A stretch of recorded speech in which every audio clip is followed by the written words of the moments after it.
Otito dịrị Jesu. Biko, after the mass, this candlestick nye unu etinye ya na there is a box at the back. Ọkwa nke ndị ọzọ useful ka anyị nwa use kwa. So you are not supposed to go with it. Just put it at the back. Yes.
n'afa Nna na Nwa na Mmụọ Nsọ.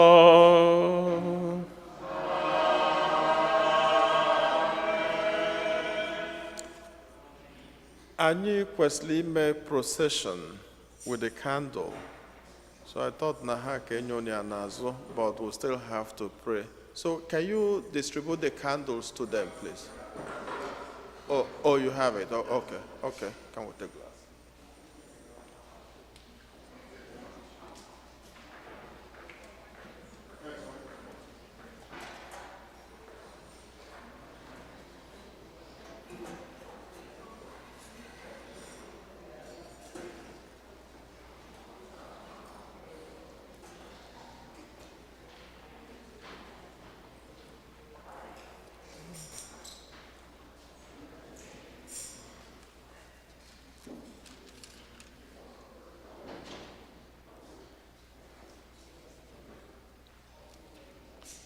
Can we put on the light in the candles?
Dear brothers and sisters, until he comes again, revealed in glory,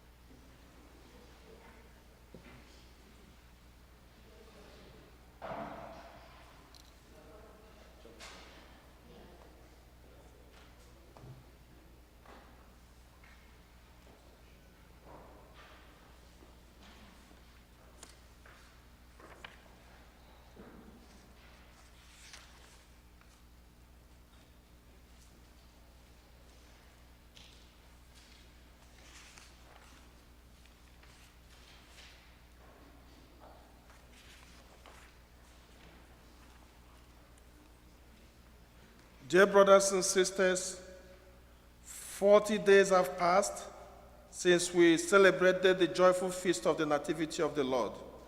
Today is the blessed day when Jesus was presented in the temple by Mary and Joseph. Outwardly, he was fulfilling the law, but in reality, he was coming to meet his believing people. Prompted by the Holy Spirit, Simeon and Anna came to the temple. Enlightened by the same Spirit, they recognized the Lord and confessed him with exaltation. So let us all gather together by the Holy Spirit, proceed to the house of the God to encounter Christ. There we shall find him and recognize him in the breaking of the bread until he comes again, revealed in glory.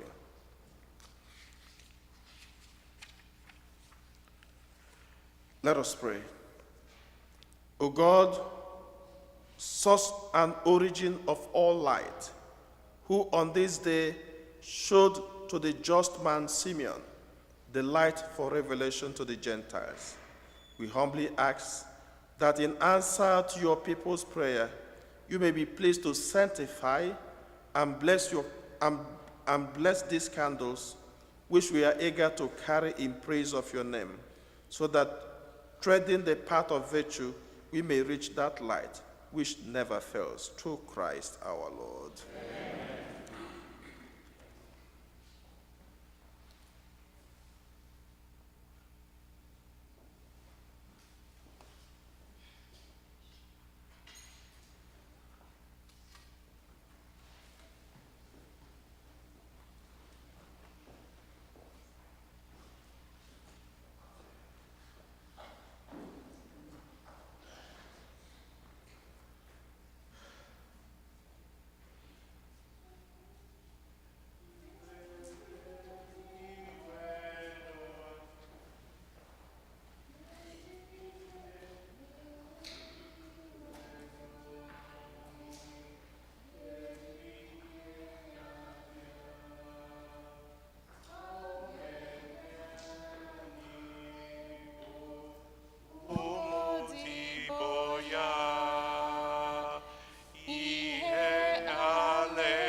Let us go in peace and meet the Lord.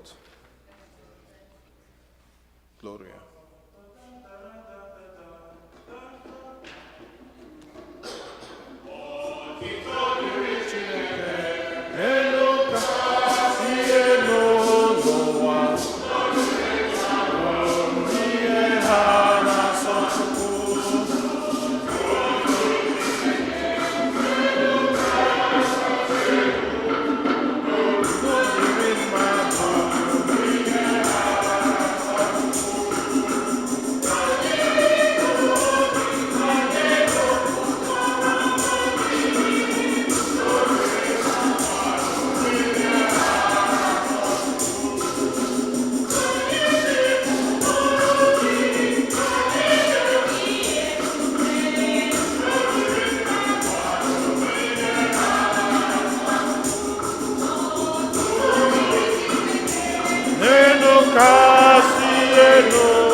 Amen. Amen.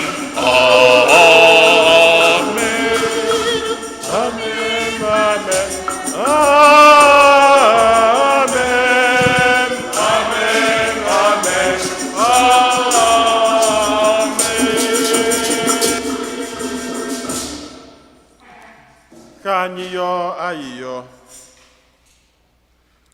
Chineke ji ike niile dị ebi ebi, n'ụbọchị taa, onye e gosiri n'ime ụlọ nsọ gị bụ so otu nwa ahụ ị mụrụ, onye bụ mmadụ dịka anyị ji obi umeala arịọ ebube eze gị, biko mee ka anyị ghara inwe ntụpọ ọbụla mgbe ị ga-egosi anyị n'ihu gị. Anyị yọrọ nke a site na dị nwe anyị Jesu Kristi nwa gị, onye gị na ya dị ndụ na-achị n'ịdịkọ n'otu nke mmụọ nsọ, otu Chukwu site n'ụwa ta ụwa niile.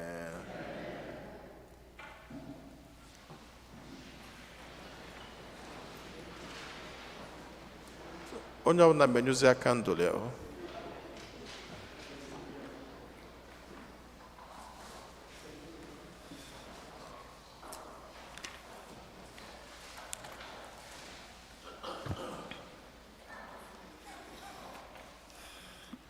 Ihe ọgụgụ ewetara n'akwụkwọ onye amụma Malaki. Onye nwe anyị Chineke kwuru sị, lee, ana m eziga onye ozi m ka o buru m ụzọ gaa kwadoro m ụzọ. Onye nwe anyị ahụ unu na-achọ ga-abịa n'ụlọ nsọ na mberede. Ọgba ụkọ nke ọgbụgba ndụ ahụ, onye na-agụ unu agụọ n'obi n'ezie, onye nwe anyị nke igwe ndị agha kwuru na ọgba ụkọ nke ọgbụgba ndụ ahụ, onye na-agụ unu agụọ n'obi na-abịa. Ma onye ga-afọdụ n'ụbọchị ọbịbịa ya?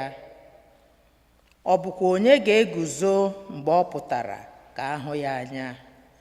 N'ihi na ọ dị ka ọkụ onye nnụcha ihe, ọ dịkwa ka ncha onye ọsa akwa. Ọ ga-anọdụ ala na-aṅụcha ọlaọcha, na-emekwa ka ọ dị ọcha. Ọ ga-aṅụcha ụmụ Livai, bịakwa ṅụchaa ha dịka esi aṅụcha ọlaedo ma ọ bụ ọlaọcha, ka ha wee chụnyere onye nwe anyị àjà kwesịrị ekwesị. Mgbe ahụ ka àjà nke Juda na Jerusalem na-achụ ga-amasị onye nwe anyị, dịka o si amasị ha n'ụbọchị ndị ahụ gara aga, n'afọ ndị ahụ gara aga. Okwu nke osebụlụ ụwa. Onye bụ eze nke otito? Ọ bụ onye nwe anyị.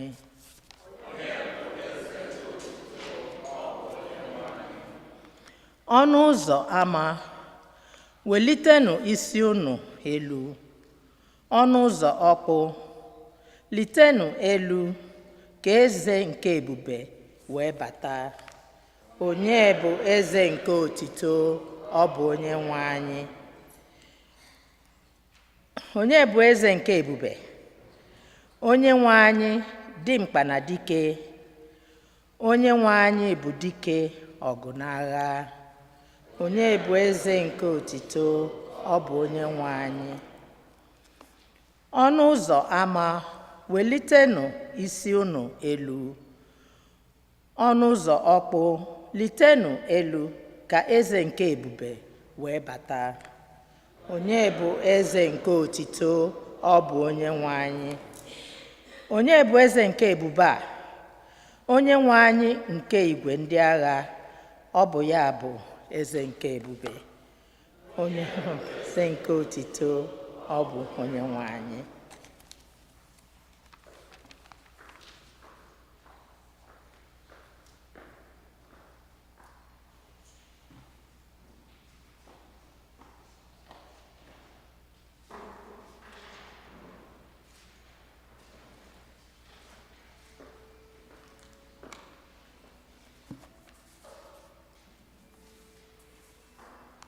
Ihe ọgụgụ enwetara n'akwụkwọ edegara ndị Hibru. Ebe ndị ahụ ọ kpọrọ ụmụntakịrị bụkwa mmadụ efu, ndị nwere ahụ n'ọbara. Jesu n'onwe ya yikwara ụdị mmadụ ha bụ. O mere nke a ka o wee site n'ọnwụ ya merie ike nke ekwensu, bụ onye ahụ na-enye ọnwụ ike. Otu a ka o siri mee ka ndị ajọ ọnwụ mere ka ha bụrụ ohu na ndụ ha niile, were onwe ha. N'ihi na o were anya na ọ bụghị ndị mmụọ ozi ka ọ na-enyere aka, kama dịka akwụkwọ nsọ si kwuo, ọ na-enyere ụmụ si n'agbụrụ Abraham aka. Nke a mere o ji dị mkpa na ọ ga-enye ụmụnna ya n'ụzọ ọbụla ka o wee bụrụ ha onye isi nchụaja nwere obi ebere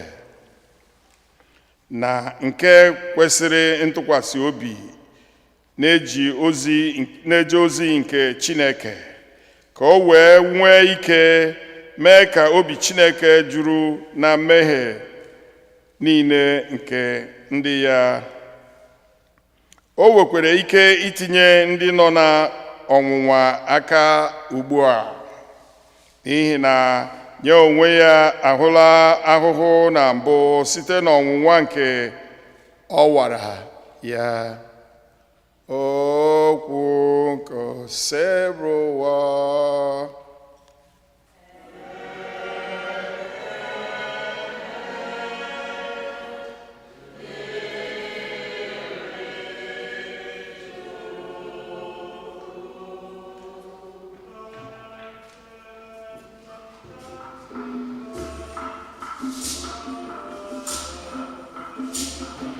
Hallelujah.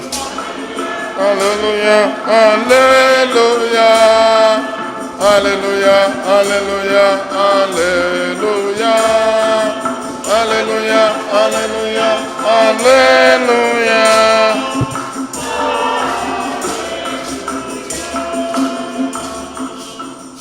Onye a bụ ihe nke ụmụ mba ji ahụ ụzọ, na ebube ndị nke gị bụ Israel. Hallelujah.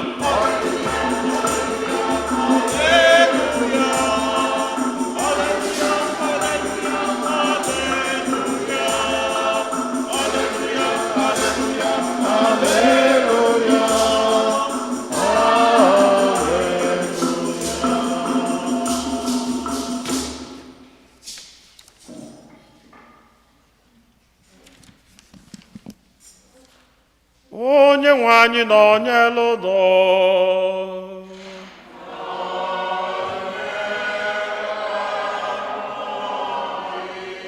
Ihe ọgụgụ nke ha si n'oziọma dị nsọ nke Luku dere.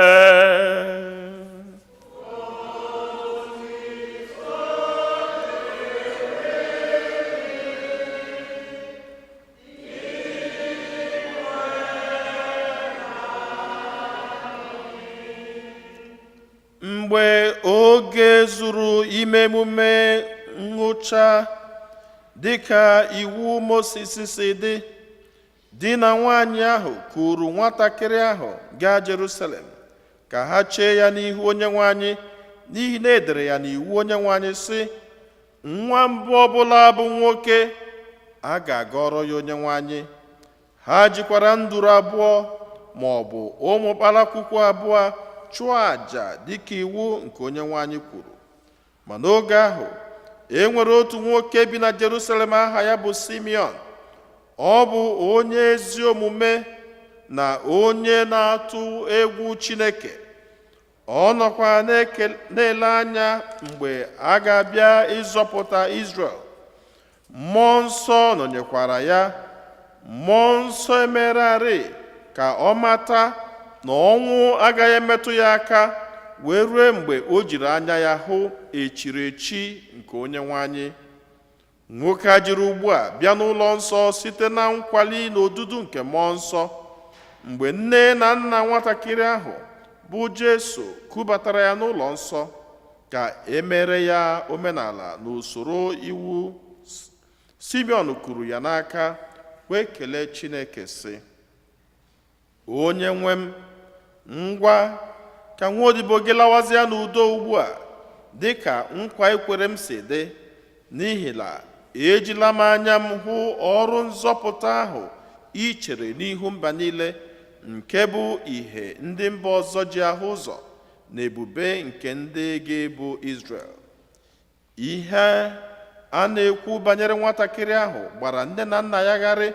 Simeon bịara gọzie ha wee gwa Maria bụ nne ya sị, lee anya, ọdịda na mbilite ọtụtụ ndị Izrel dị n'akara aka nwatakịrị a. Ọ ga-abụ ihe ịrịba ama a ga-ekwutọ ekwutọ iji gbaa echiche nzuzo dị ọtụtụ mmadụ n'obi n'anwụ. Ma ịhụkwara gị bụ nne ya, mma agha ga-amawa gị obi. Ma enwekwara otu nwanyị na-ebu amụma aha ya bụ Ana. Ọ bụ ada Fanuel, onye si n'ebo Asha pụta. Nwanyị a aghọọla agadi, onye ya na di ebiri naanị afọ 7 mgbe a lụrụ ya n'agbọghọ, tupu di ya nwụọ. Kemgbe ahụ ọ bụ nwanyị isi mkpe. Ugbu a ọ gbaala 84. Ugboro ugboro ọ na-anọ n'ụlọ nsọ jiri ekpere na ebumọnụ na-efe Chineke n'abalị na ehihie. Ọ batakwara ugbu a na-enye Chineke ekele, bịakwa na-akọrọ ndị niile na-atụ anya mgbapụta Jerusalem akụkọ banyere nwatakịrị ahụ. Mgbe di na nwunye ahụ mezuru ihe dum edere n'iwu nke Onyenwe anyị, ha laghachiri na Galili rue n'obodo ha bụ Nazaret. Nwata ahụ wee na-eto na-esikwa ike, bịakwa jupụta na amamihe na amara Chineke. Oziọma nke osebụwa.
Ụmụnne m na Kristo, toruenu Jesu, onye jisi ike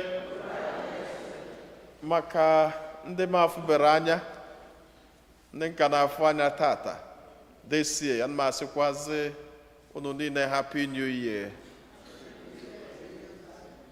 O meworo m ya,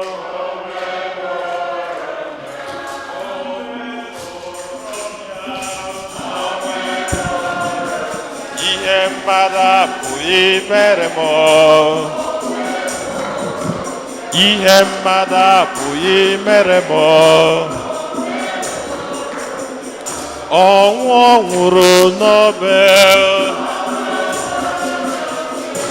ọnwụ ọ nwụrụ n'obe, ihe mmadụ apụghị mere m. Ihe mmadụ apụghị mere m. O meworo m ya, o meworo gị ya. Ihe mmadụ apụghị mere m. Ihe nne m apụghị mere m. Ihe di m apụghị mere m. Ihe nwunye apụghị mere m. Ihe nwa m apụghị mere m. Ihe ikwu m apụghị mere m. Ihe ibe anyị apụghị mere anyị. O meworo m ya, o meworo m ya. Ihe mmadụ apụghị mere m. Ihe mmadụ apụghị mere m. Meworo m ya. Amen. Amen. Anyị na-ekene Chineke mgbe niile. Ana m ekenekwazi Chineke n'isi nwanne anyị na fada anyị, Fada Jinwike, maka ọgwụgwọ nsọ nke Chineke na ndị niile sikwazi na nyanya pụta. SK, thank God for you too. And then Comfort, thank God for you too. Ndị niile Chineke si n'ọnụ ọnwụ wee tunite. Onye ka nji gụọ egwu n'ụwa na ọ na-emela anyị ihe mmadụ apụghị ime. Chineke dị mma n'ụtụtụ, n'efifie, n'abalị. Tata anyị na-eme no before nkwube ihe anyị na-eme tata. And ọ dịkwazị mma maka na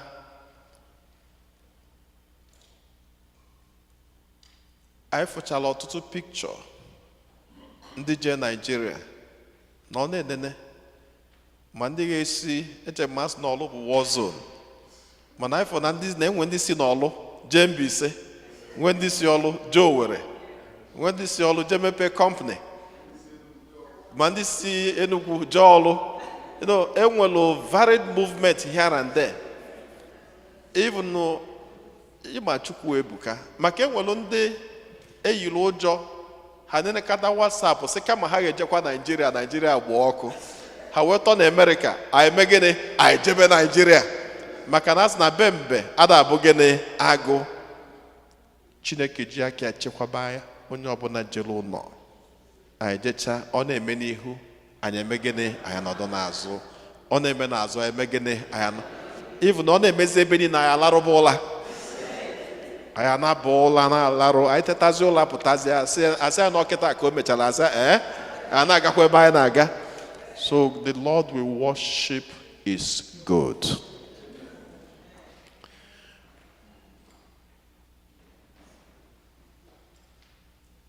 Abanye na ihe ọgụgụ anyị gụrụ tata bụ presentation of the Lord.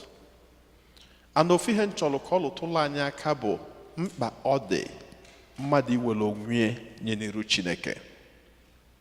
When you give yourself as a gift to God, the Lord protects you. The Lord guides you. Ọsị anyị na ọsị abụgodị na I walk in the valley of darkness, we shall fear what? No evil. Because na Chineke near. And not but the presentation of the Lord. Ọ bụ ọzọ maka ya kpọrọgoro Jesu Kristi nye Chineke ọlụọlụ ya na ihe a na-ekwuzi bụ presentation of ourselves before the Lord. Iwere onwe anyị dịka onyinye nye Chineke. Maka onwe anyị ahụ a ga-aba nye Chineke Chineke jigidesi anyị ike. N'ihe ọgụ nke mbe wetara n'akwụkwọ nke Malachi, enwere about 12 prophets. Mana ibe na prophets ndị amụma ịma na ike dị na gịnị na-awaja n'ọnya ka obere obu ji eme gịnị egbu agwọ. Enwere ndị bụ major prophets ihe dị ka ndị dị ka Elijah, Isaiah, Jeremiah, Ezekiel. Ndị nke a bụ akpụ ọkụ na nke ndị nke a nwee ike ha na-aga ije Chineke eme gịnị nya ka Chineke na-erevealụ ha ihe ka a ga-asị na nya ndị mmadụ na-ekatakụzila anya ha makwaozi ma Chukwu ka ha bụ. Ọ bụ na ichetara ifo even at the point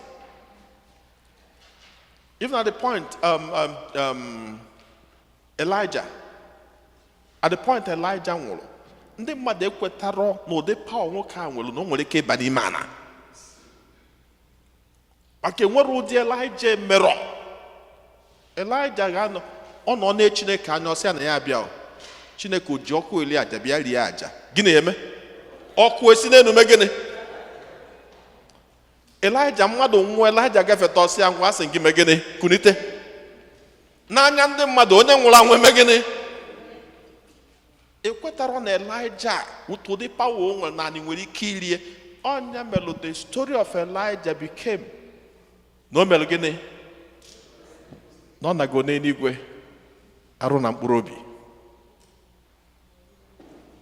So ndị a niile bụ the major prophets. Ịbịakwazie nwere ndị a na-akpọ minor prophets. Ọnya ka anyị gụrụ maka ya tata Malachi so na minor prophets. Malachi sokwazi na onye Chineke nyere amamihe n'ụzọ pụrụ iche, nyekwazi ya ịbụ nnukwu onye amụma ifu echi. Enwere onye ịma mgbe ụfọdụ a na-ayọ ndị mmadụ inye onyinye n'ụlọ ụka. Ndị mmadụ eche nọ enwere onye ha na-emelụ. Ije gụkwa akwụkwọ Malachi sị gị, do not go to the altar of the Lord gịnị? Achọrọ m ịnụ ya. Do not go to the altar of the Lord gịnị? Gaa gbakwa n'aka bịa n'ọlta Chineke. Gaa gbakwa n'aka bịa n'ọlta Chineke. Maka na ị ga na-achụ aja, maka na onye na-akọ n'ugbo Chineke na-eme gịnị? Malachi wee buo amụma tata wee kọwaa maka nzọpụta nke Israel. Na Chineke ga-agbadata anọ ga-enye onye nzọpụta, and onye nzọpụta ahụ ga-abịa refine all the world and purify us like gold. Na ọ ga-abụ an exceptional son. Ịbịa n'ihe ọgụ nke Igbo eweta n'akwụkwọ nke Hibru, egosi anyị na Chineke zitelu nwa ya ka o wee bịa chụpụla anyị ike niile nke ekwensu. Anọ bụrụ sọsọ ịchụpụla ike niile nke ekwensu, na ọ ga-adịkwazị ka anyị nwa wee chụọ njọ chụte ya aka wee wele anyị ime gịnị nye Chukwu. Abịa n'ozi ọma bụzi isi afụrụkwa bụ okpu tata, egosi anyị the presentation of our Lord Jesus Christ as na mgbe oge lụrụ. Now, I think after 8 days, amụrụ nwa nwoke in the Jewish culture, eme ya circumcision. Ọgbaka ga-abịa afa. Ọ bụ n'unu cheta mgbe eme nke John the Baptist, aba ya afa ikwu na ibe nọdụ, which I think na ndị be anyị na-emekwa. Then abasịa nwatakịrị aha afa. Then after 2 months, eji bụ nwatakịrị ahụ, the first son, anadụkwa nga ndị be anyị na-emetụkwa ihe ili maka first son nwere ka ọ na-adị n'ala Igbo. Maka echeta m mgbe m na-achọ ichi fada, ofu onye bịakwute m wee sị m, fada mba, sị m mgbe aka m na-aza afọ Igbo before ha changes it afọ Igbo. Ọ sị m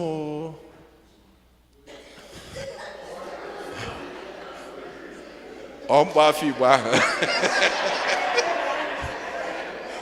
Amen. Okay. Ọsị bịa Chidozie. Bịa Chidozie isiri na-eji chifara. Nsị a ka ihe omenu. Ọsị mmadụ ọkpala ọ na-echi fada. Nsị a ndị ọ na-anapụkwa na m ihe ọma Chineke na-achị nye m. Onye m akwụkwọ nke ọ na-akọ ya megịnị ya kọrọ na-eje.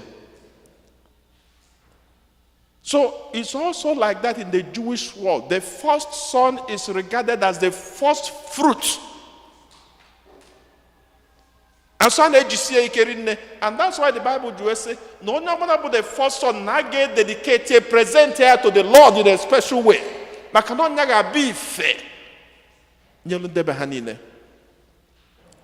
As na mboge lulu. Na idea so na Joseph die. Ugos na ha emebi iwu. Na ha na-edobe nkuzi ekwuru. Ụfọdụ ga-amụcha ụmụaka.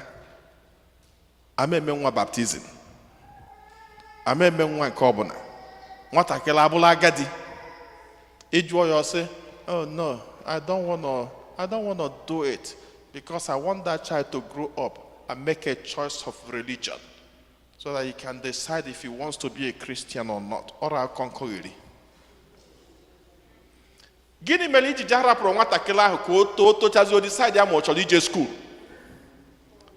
Ogige decide li ije akwụkwọ mana ime decide li efe Chineke. Ichefuzie na izulite nwatakịrị n'egwu nke Chineke. Nwatakịrị ahụ tozie ojizi aka make a decision just like every other thing. Adobe iwu kuru nya bụ nwatakịrị kute na be Chineke. Mana ka ekute nya bụ nwatakịrị now ọ bụrụ sọsọ Jesu because it's a custom a na-eme ihe anọdụ ka ekwu na a ga-eme baptism or mass baptism.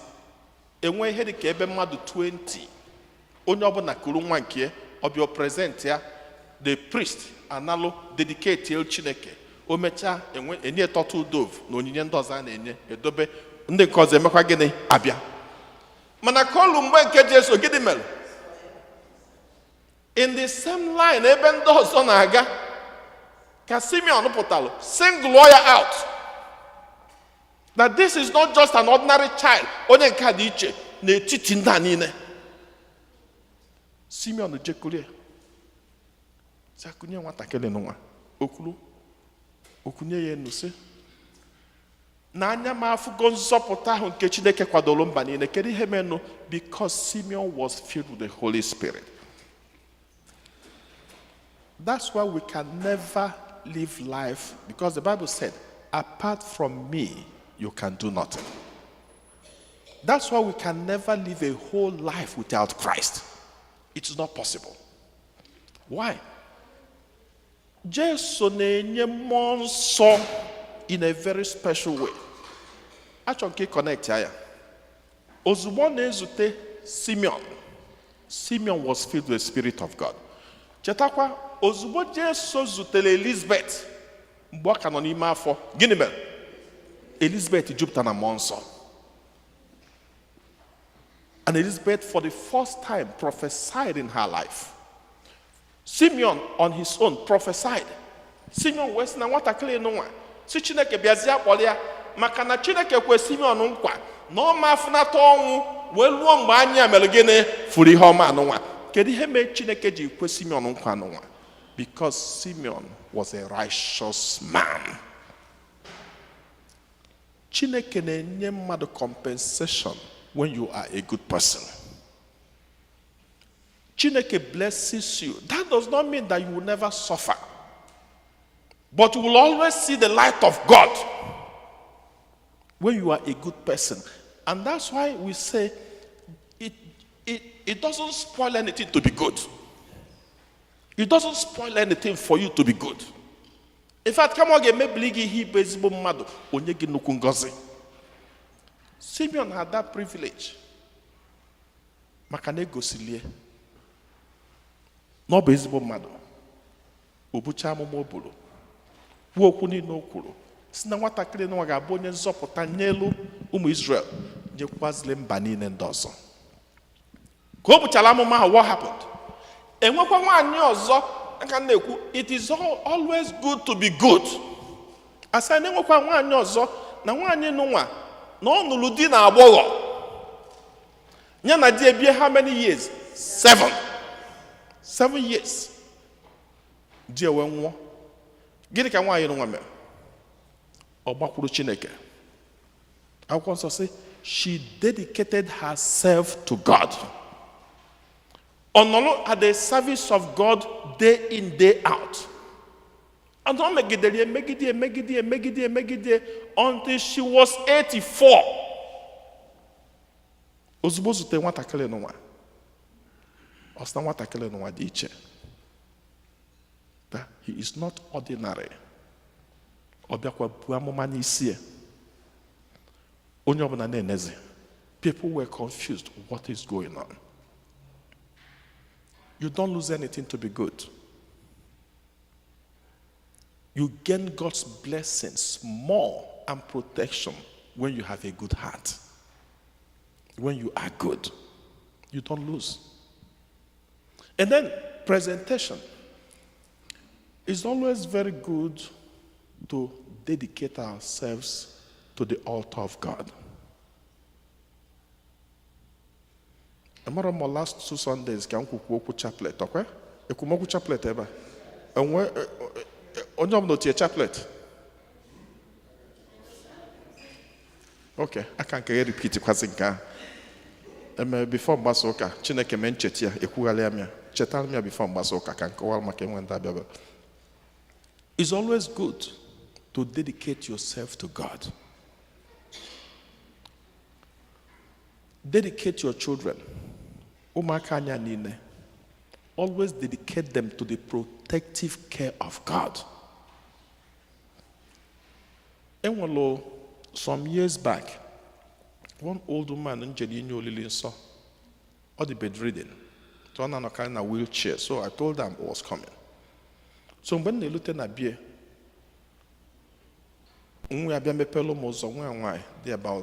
then she should be about 50 something, late 50s. Very tall lady, a medical doctor. Then she moved to Texas. So a wheelchair, see from the room now, because I work in Amabiago. Then he home elbow or head there straight to Ebo Molobele altar na bie. Madonna will altar na beheba. 1, 2, 3, 4, 5, 6, 7. Okay. So if you want to hike a mehika, you hike a megene. I could go rosary in Kembo. Ketas in Ketata Bugene. No matter how small, it could be crucifix with few other things. Or a sacred space in your home. Or a sacred space. Dedicating yourself and your family to who? God. Or a sacred space in your home. When you know when you're low wheelchair, jebebo the altar. Where you pick it oil. Then you have a wheelchair. See, if we're going to go on, ya na wagi ha. No da makana okoro ade megene akonyoke.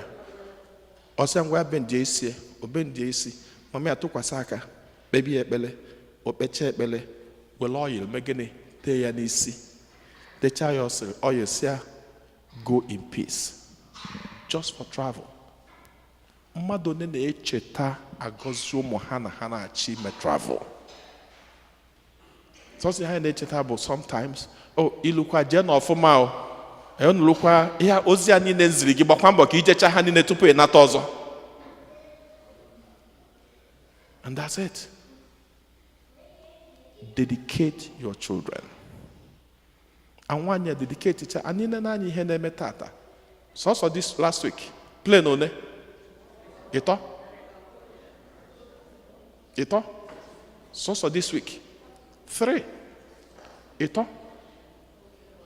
And then on air. Land baga land. And now we go ha land bago.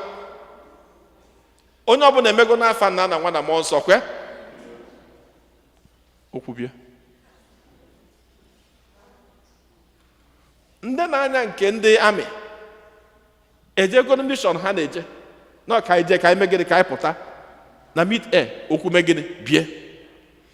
Ndị na-ejekwa n'ụlọ ọgwụ na ka eburu ma nwatakịrị ma ndị arụ adịrọ ka eje ụlọ ọgwụ na mid-air okwu bie. And that's why we need to be dedicating ourselves always.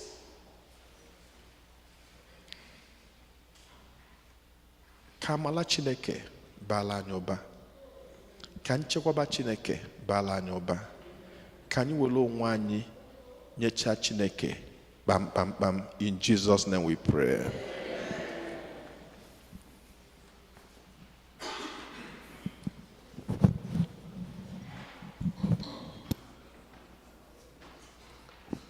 Ekwem n'otu Chineke.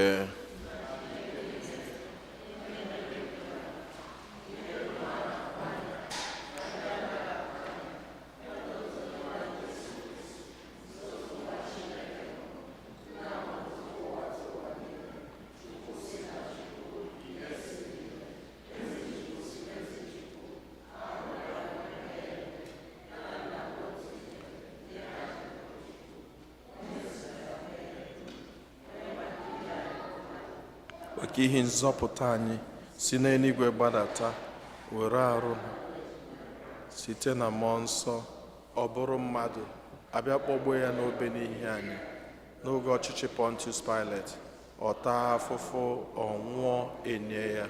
O bilitere n'ụbọchị nke atọ ka akwụkwọ nsọ siri kwu, ọ rọgoro n'eluigwe nọdụ n'aka Nna.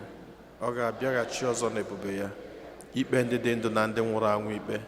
Onye ọchịchị ya na-enweghị njedebe. Ekwe na mmụọ nsọ, onye nwe anyị na-enye ndụ, onye si na Nna na Nwa pụta, onye a na-esekpụrụ na-etokọdo ya na Nna na Nwa, onye si na ndị amụma kwuo okwu. Ekwe m n'otu nzukọ nsọ Katọlik na Apọstọlik. Ekwupụta m otu baptizim nke mgbaghara njọ. Ana m atụ anya mbilite n'ọnwụ ndị nwụrụ anwụ na ndụ ụwa ga-abịanụ. Amen. Ekpele nke ndị kwerenụ mmadụ ịtọ ga-edu anyị n'ekpele. Chineke onye fụrụ anyị n'anya, anyị na-ekene gị maka ọtụtụ ngọzi gị na ịfụnanya gị n'ebe anyị nọ. Anyị na-eweluzi onwe anyị na-achị welezi n'ụlọ anyị gosipụta gị, nwee nchekwube na ị ga-aza ekpere anyị.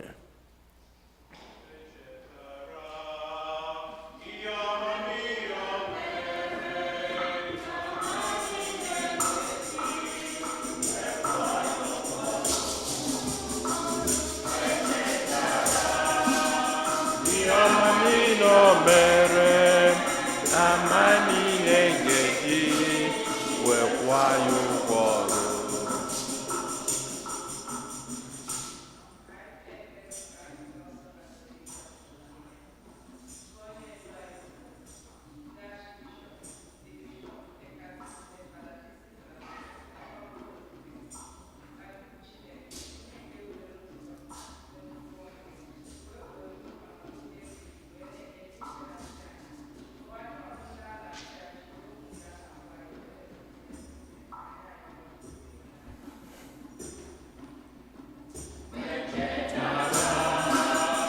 Yomanino mere amani nengeji wekwayo kworo.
ka runatazie isi a narụ nye Chineke ọtụtụ ebumnobi ndị ọzọ.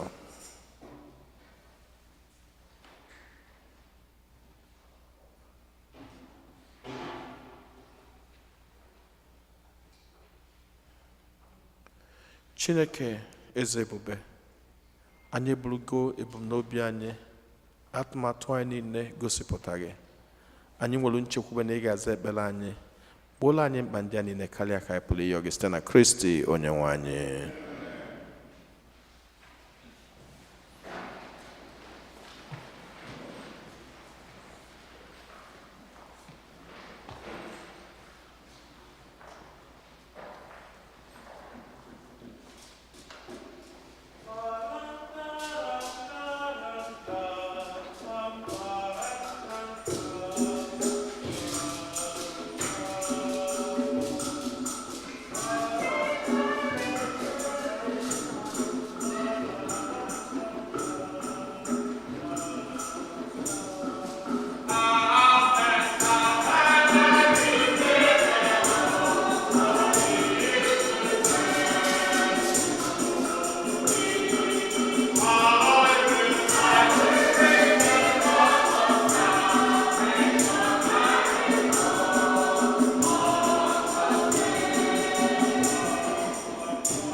Your servant, Lord, your servant am I.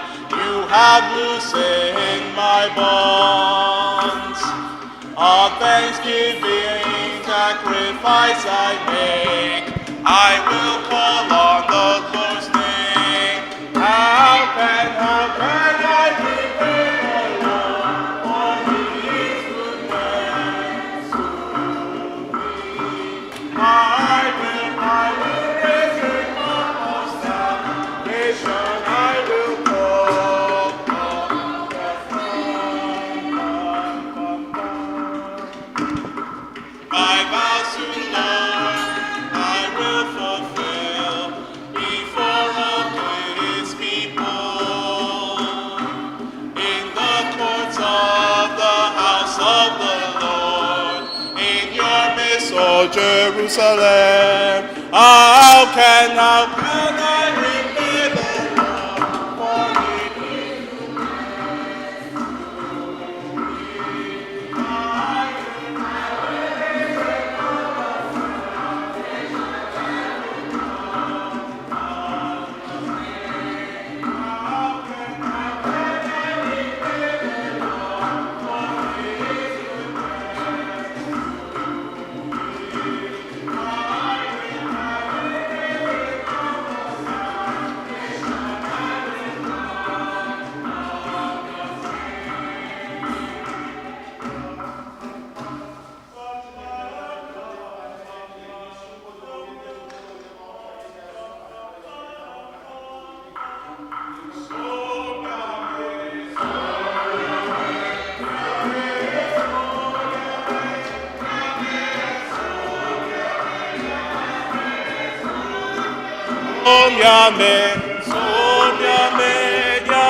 Azebiara ebeye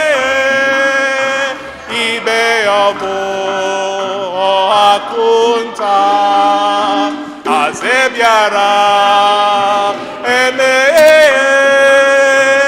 ibe obo akunta somyame yome yame somyame yame somyame yame somyame somyame yame somyame yame somyame yame somyame somyame yame somyame yame somyame yame somyame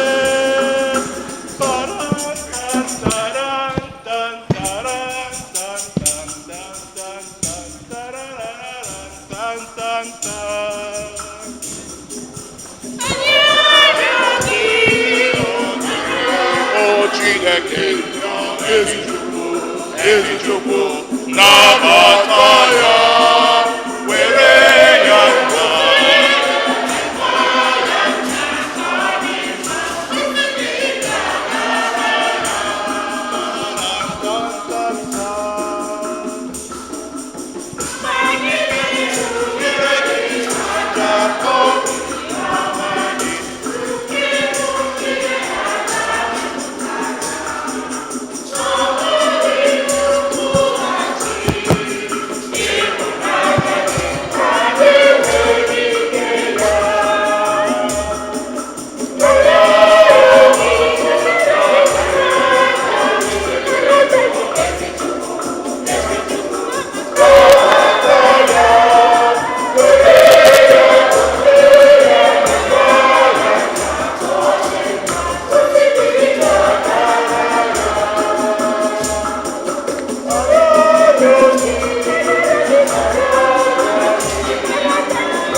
onye nwanyị iji wetara ụwa ndụ ikwere ka so otu nwa gị were onwe ya hunyere gị dịka nwa atụrụ na-enweghị ntụpọ ọbụla anyị na-arịọ gị biko mee ka onyinye a nzukọ gị ji nnukwu ọṅụ ịhụnyere gị bụrụ ihe ga-amasị gị nara nụ ayọrọ nke a site na Kristi onye nwanyị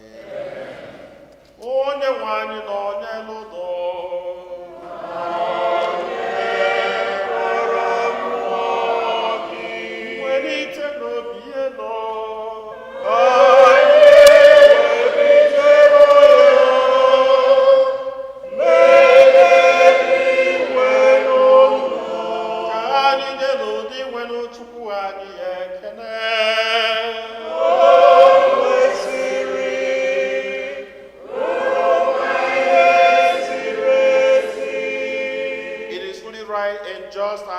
and our salvation always and everywhere to give you thanks, Lord, Holy Father, Almighty and Eternal God. For your co-eternal Son was presented on this day in the temple and revealed by the Spirit as the glory of Israel and light of the nations. And so we too go forth rejoicing to encounter your salvation with the angels and saints. We praise you as without end we are clear. Sanctus,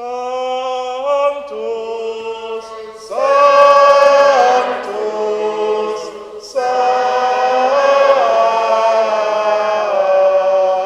Sanctus, Dominus Deus, Sabaoth,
anyị dị nsọ ezi eso gị na-edo ihe dum nsọ anyị na-arịọ ka ido onyinye ndị asọta erukwata ha mmụọ gị ka ha wee ghọrọ anyị arụ na ọbara nke onye nwe anyị Jesu Kristi, onye bịara tupu edunye ya n'ọnwụ nke o jiri aka wee nara o were achịcha nye gị ekele na otito nyawa ya nye ya ụmụazụ ya sị, naranụ nke a rienụ ya ụnụ niile, nke a bụ arụ m nke a ga-eduru nye maka ọha.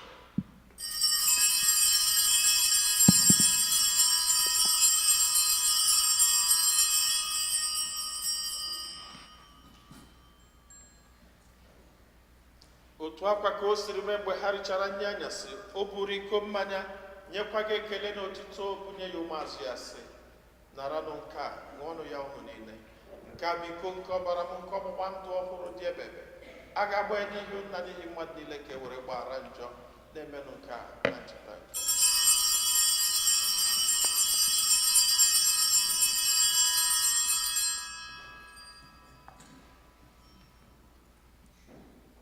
ka anyị kwupụtanụ n'ihe omimi nke okwukwe anyị na-eme ugbu a.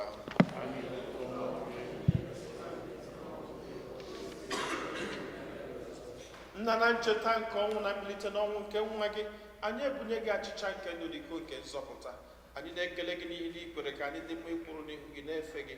Anyị ji ume na-arịọ ka anyị bụ ndị na-anata arụ n'ọbara nke Kristi bụrụ otu site na njikọ nke mmụọ nsọ. Nna, cheta nzukọ gị gazuru ụwa niile, mee ka o zuo oke n'ịhụnanya.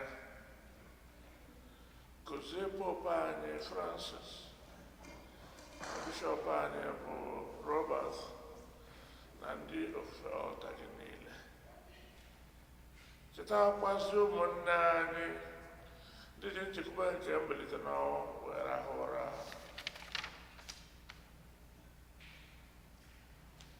Ka mkpụrụ obi ha na mkpụrụ obi ndị otu Kristi na-ekpere gara aga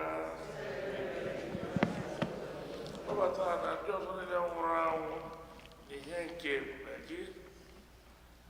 Biko mere anyị niile ebere ka anyị soro Virgin Maria dị ngozi, nne nke Chukwu, ndị apọstọl na ndị nsọ gị niile, ndị mere uche gị n'ụwa were cheta ikpe ndụ ebe ebe, ka anyị sorokwa ha na-eto gị ebube site na Jesu Kristi nwa gị.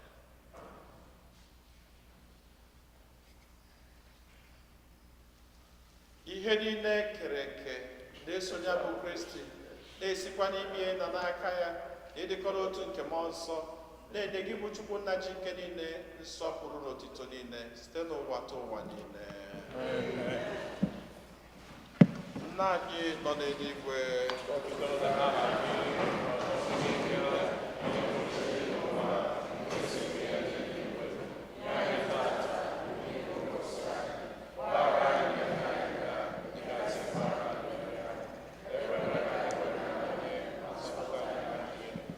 zọpụta anyị, anyị na-arịọ gị osebụ ụwa na-ajọ ihe niile, were ebere nye udo n'oge nke anyị site n'inye aka ebere gị, ka zọpụta anyị niile na njọ oge niile. Anyị were gbanahụ nsogbu niile, were nchekwube dị nsọ na-atụ anya maka mbịaghachi nke onye nzọpụta anyị Jesu Kristi. Onye nwe anyị Jesu Kristi, onye gwara ndị apọstọl gị, udo ka m na-arapụrụ n'udo nke m ka m na-enye unu, elekwana anya na njọ anyị, kama lekwasị anya n'okwukwe nke nzukọ gị. Nye ya udo na ịdịkọ n'otu mgbe niile ka uche gị siri chọọ, gị bụ onye dị ndụ na-achị ebe ebe. Udo nke ose bụ ụwa dịrị unu mgbe niile.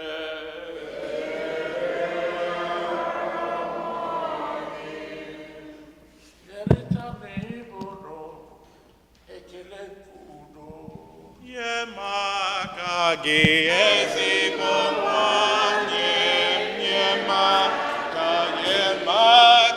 gị ezigbo nwanne m, nye m aka gị ezigbo nwanne m, nye m aka gị ezigbo nwanne m, nye m aka gị ezigbo nwanne m, nye m aka gị ezigbo nwanne m, nye m aka gị.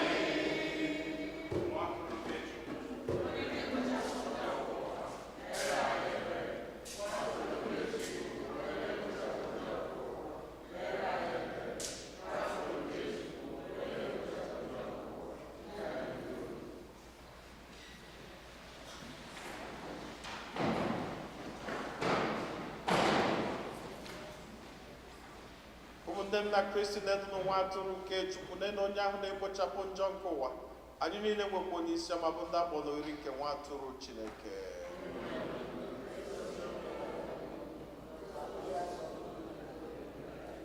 Ka ọbara Kristi chekwaba anyị niile were na ndụ ebere.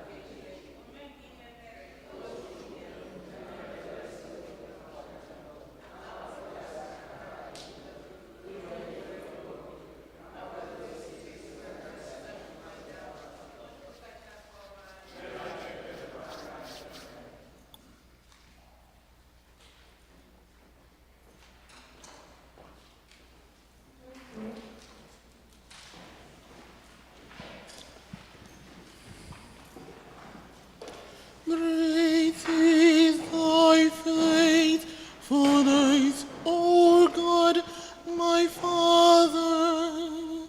There is no shadow of turning with thee. Thou changest not thy compassion, thou fail not. As thou hast been, thou forever wilt be. Great is thy faithfulness. Great is thy faithfulness. Morning by morning, new mercy I see. All I have needed, thy hands hast provided. Great is thy faithfulness, Lord, unto me. Summer and winter rain, springtime and harvest, sun, moon, and stars in thy causes above. Joy with all nation in one inward witness to thy great faithfulness, mercy, and love. Great is thy faithfulness. Great is thy faithfulness. Morning by morning, new mercy I see. All I have needed, thy hands hast provided. Great is thy faithfulness, Lord, unto me.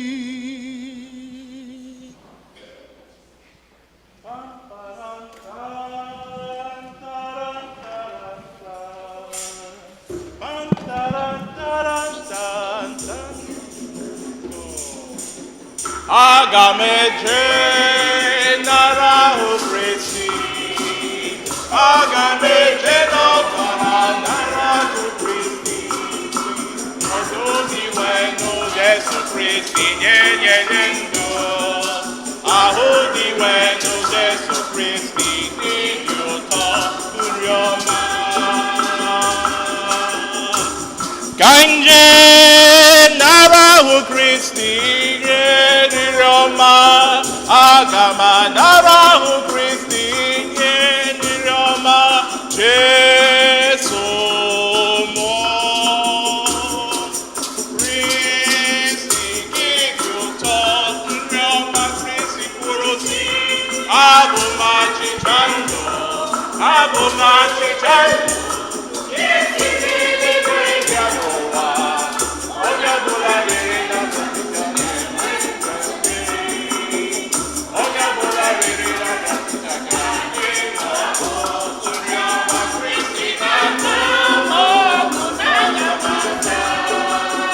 Aga m eje nara Kristi,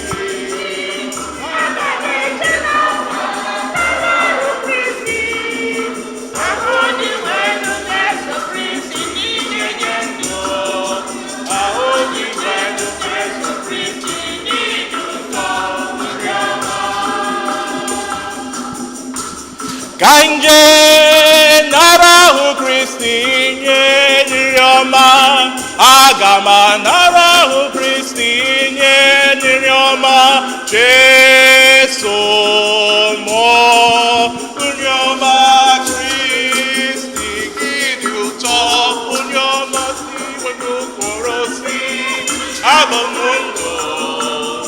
abomundo bilite umurabomundo. Onye ọbụla kwere ka mmanwụ ọbara na ọnwụrụ ọga dị ọsọ nri ọma Kristi na-akpọ amata. Aga m eje nara ahụ Kristi, aga m eje n'ọta na nara ahụ Kristi, ahụ dị wenu Jesu Kristi nyere ya ndụ. Ahụ dị wenu Jesu Kristi jiri ụtọ oziọma. Ka nje nara ahụ Kristi nye nri ọma, aga m anara ahụ Kristi nye nri ọma, Jesu mụ nri ọma Kristi gị dị ụtọ onye ọma.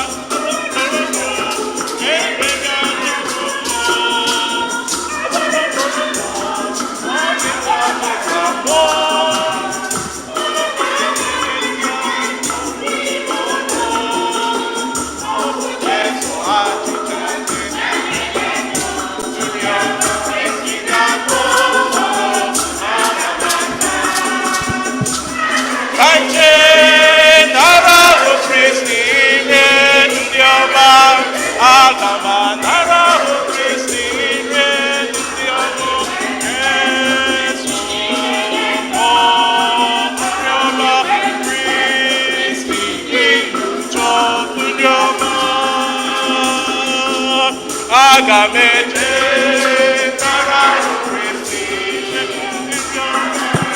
aga m anara ahụ Kristi nye ndị ọma, Jesu mụ ndị ọma Kristi gị dị ụtọ ndị ọma.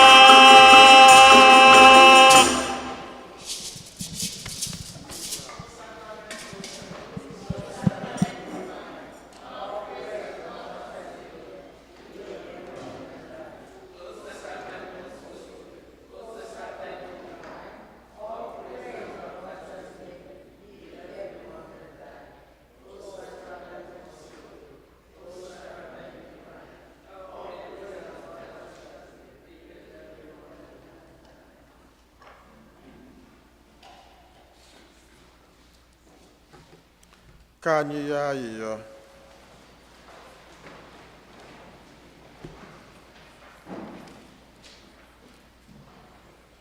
Onyenwe anyị, ị gwara Simeon na ọ gaghị ahụ ọnwụ ruo mgbe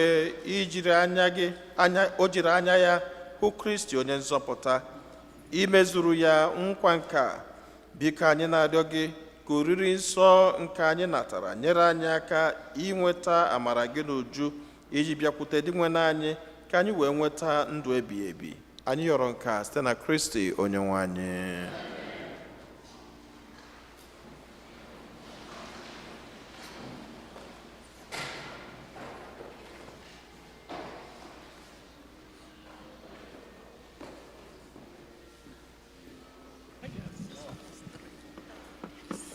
Otodiri Jesu, second collection.